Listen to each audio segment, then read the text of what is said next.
On est de retour avec Éric Sévigny, puis on voulait garder justement le punch pour la fin, mais on va encore faire l'embiner un petit peu, languir les gens un peu avec ce que. Parce que, comme je disais à la fin de la deuxième segment, tu vas revenir en Floride, on va en parler tout à l'heure, mais ton aventure dans le sport. Tu rentres de Prague, tu es revenu en quelle année, Prague? Oh, écoute, je pense que ça fait 8 ans, 7 ou 8 ans que je suis revenu. Ah.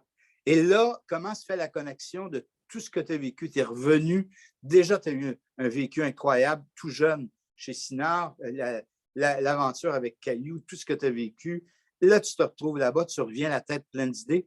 Comment se fait le passage au sport? Quand j'ai commencé à peindre, justement, quand j'étais parti à Prague, c'était justement pour commencer à peindre. Donc, j'ai commencé à peindre de là-bas. Et puis, je suis revenu pour ma douce.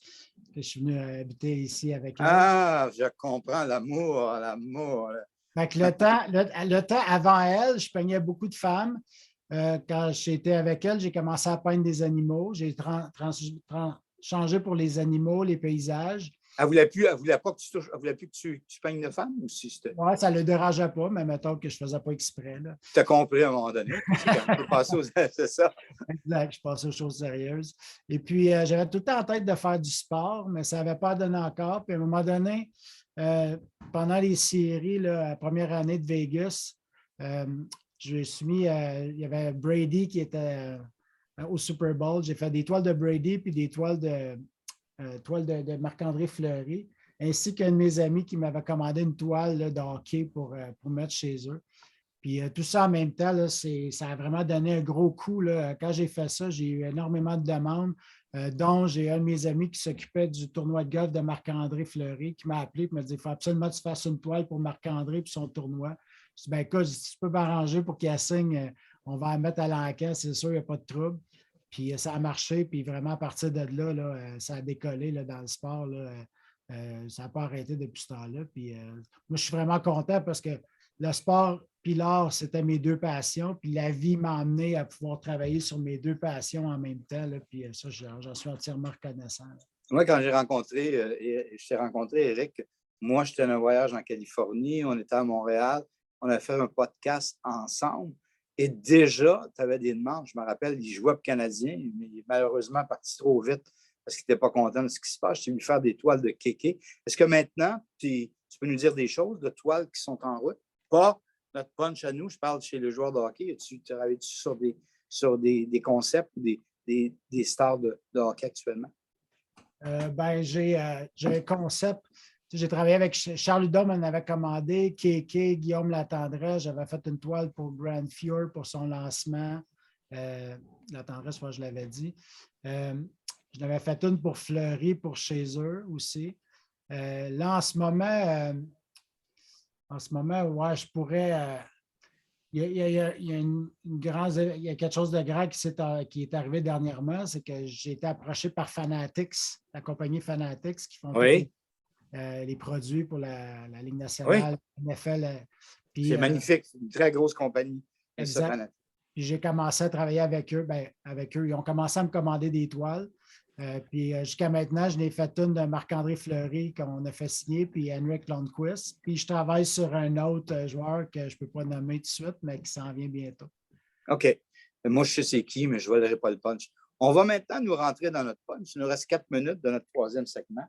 Quand tu es venu ici, je dirais, j'ai encore, comme toi, je suis assez dans la création parce que je suis dans les game shows et dans plein de choses. Je dis, Éric, j'ai une idée.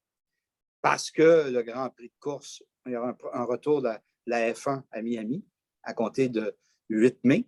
Il y aura le retour, ça sera le premier Grand Prix à Miami depuis 1959.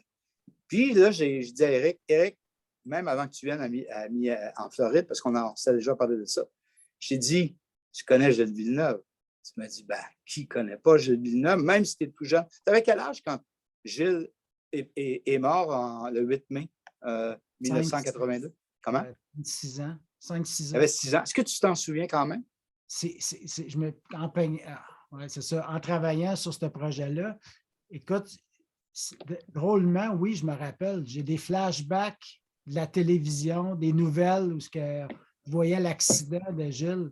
Puis ça m'a vraiment surpris parce que je n'étais vraiment pas vieux, là, mais j'ai encore là, des souvenirs. Là, je sais exactement dans la cuisine avec la télé, puis je me rappelle exactement là, de quand c'est arrivé. Fait qu'il faut dire que c'était quand même très marquant là, pour que je me rappelle. Ça a dû marquer tes parents, surtout. C'est une époque, Ouais. parce que Villeneuve, les parents, tout le monde se souvient où ils étaient. Moi, j'étais en ondes pratiquement direct parce qu'on avait une émission le samedi matin, nous, et on était la voix du Grand Prix, c'est KVL à Montréal. De toute façon, on racontera tout ça dans l'événement. Mais là, on a décidé de faire quelque chose pour l'événement. Évidemment, on dévoilera ça le 7 mai, mais pour que les gens soient dans l'intérêt, ils verront la peinture au grand dévoilement. Ça te fait triper de travailler sur l'histoire de Gilles et sur, évidemment, son bolide, Ferrari? Ah oui, c'est sûr. Écoute, j'aime beaucoup travailler le mouvement, fait que c'est officiel que ça, c'est intéressant, mais ça fait partie de l'histoire. Aussi, c'est le premier Grand Prix de Miami. Donc, c'est officiel que ça a été un super beau projet là, sur lequel. Et Montréal suit après, n'oublie pas, tu vas avoir celui-là, mais après, ça va faire des petits. Donc, nous, ce qu'on dit, on est très fiers en collaboration justement avec le Soleil de la Floride, en collaboration avec Showtime, avec tout ce qu'on fait. On va avoir une soirée de grande première. C'est-à-dire qu'on aura d'abord les journaux du Québec vont venir nous couvrir, déjà fait avec le Journal de Montréal, on aura les télés qui vont venir et surtout, grâce justement au travail de Denise Dumont au Soleil de la Floride, on a le consulat du Canada qui sera là. On aura le ministre de l'Économie, M. Fitzgibbon. On va du beau monde et on aura plein d'autres surprises, mais on n'en dit pas plus. Mais le punch, c'est ton œuvre. Oui, à suivre. À suivre. Et c'est ça. Donc, écoute, c'était agréable. C'était vraiment un jeune snowbird, Éric Sivigny, mais on veut justement vous montrer qu'il y a des snowbirds, des jeunes qui viennent et qui ne voient pas la Floride, qui viennent évidemment passer du bon temps, prendre du soleil, c'est parfait, mais qui viennent aussi parce qu'ils veulent voir autre chose pour poursuivre leur création. Éric Sivigny, c'était un plaisir, puis sois prêt pour notre grand week-end du 7 et du 8 mai. Salut, Éric. Merci, Tom. Bye.